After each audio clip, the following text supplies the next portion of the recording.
All right, good morning or afternoon or whatever it is for you today. Today we're going to be talking about differential equations. So you're probably already familiar with basic antidifferentiation, which is the inverse of taking a derivative. So if I have the expression 3x and I take the derivative of this expression with respect to x, I will get 3. So if I start with 3 and I take the antiderivative with respect to x of 3, then I will get 3x plus a little c, which is just a constant, and that reminds us that the derivative of any constant is going to be 0. So there are going to be a family of answers for this. So that's antidifferentiation. And we can use antidifferentiation in what is known as a differential equation, which you've basically already done if you've done any sort of antiderivatives. So I'm going to start with a really basic example, and then I'll do one or two more after that. We'll get a little bit more complex, and we'll look at a little bit of graphical stuff as well. So consider this: dy over dx is equal to 3. So what this is asking, or telling us, is that the derivative of some function y with respect to x is 3. And so what we want to do to solve the differential equation is to find the function y, find y. So the first step in solving a differential equation is to separate the variables. And this is useful because we don't want to have, we're just going to go straight into integration, right? If I look at this, I'm like, okay, I see derivative, I want to integrate. I just instantly integrate. That's a mess. I can't just integrate something. I can't integrate 3 without respect to anything. And I can't just integrate these two differentials here. That's not very clean and not really possible either. So what we want to do is we want to separate the variables. So we have y on one side and x on the other. So we're going to rewrite this derivative in the differential form. So this is going to be dy is equal to 3 dx. So now we have all the y's on one side of the equation, all the x's on the other side of the equation. So if we perform antidifferentiation, if we take the indefinite integral of both of these sides, now both of these are very possible expressions to compute. So you should recognize that the integral of the differential of y is just going to be y, because the integral is basically the inverse of this differential right here. And this 3 here is just a constant multiplier, so it's going to come out front.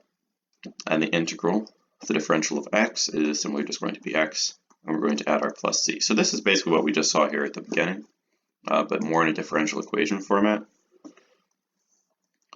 So we have solved this differential equation and gotten a function or a family of functions out of this expression. So graphically, you should probably know what this looks like.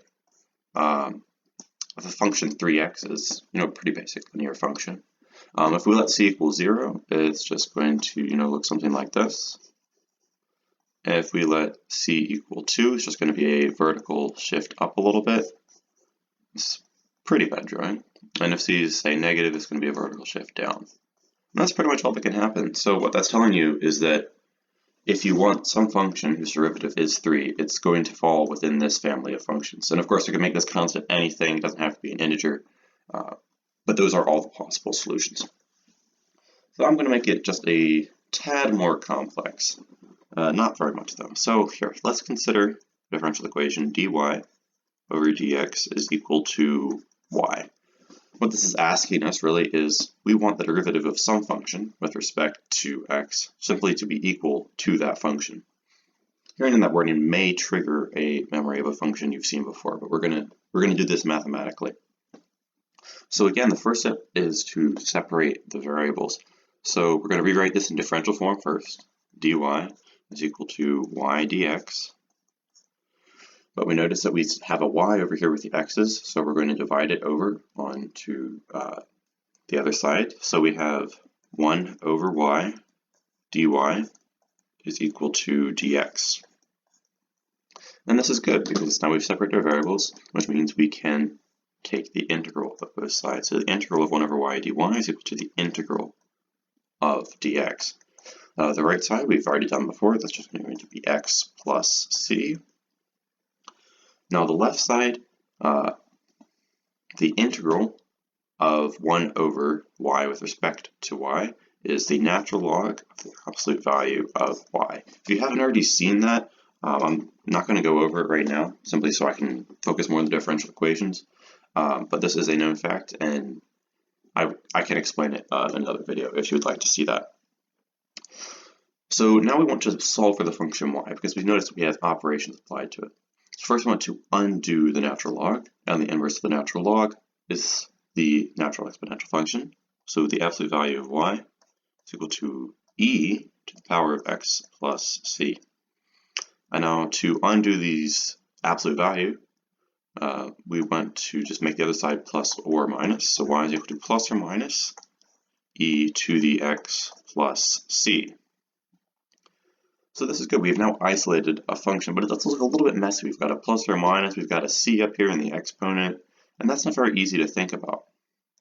So we're going to recall an exponential rule, and that is if you have two things with the same base, say e to the c and e to the x, with different powers, it's the same thing as having the one base with the sum of the powers.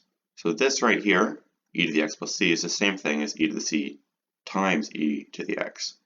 So this whole expression is the same thing. Y is equal to plus or minus e to the c times e to the x. What's useful about this is since c is constant, e is constant, and this is just a positive negative modifier, all of this in front of the e to the x is really just a constant. So this is y is equal to another constant. Let's denote it c sub 1, e to the x. So we're going to look at this graphically as well.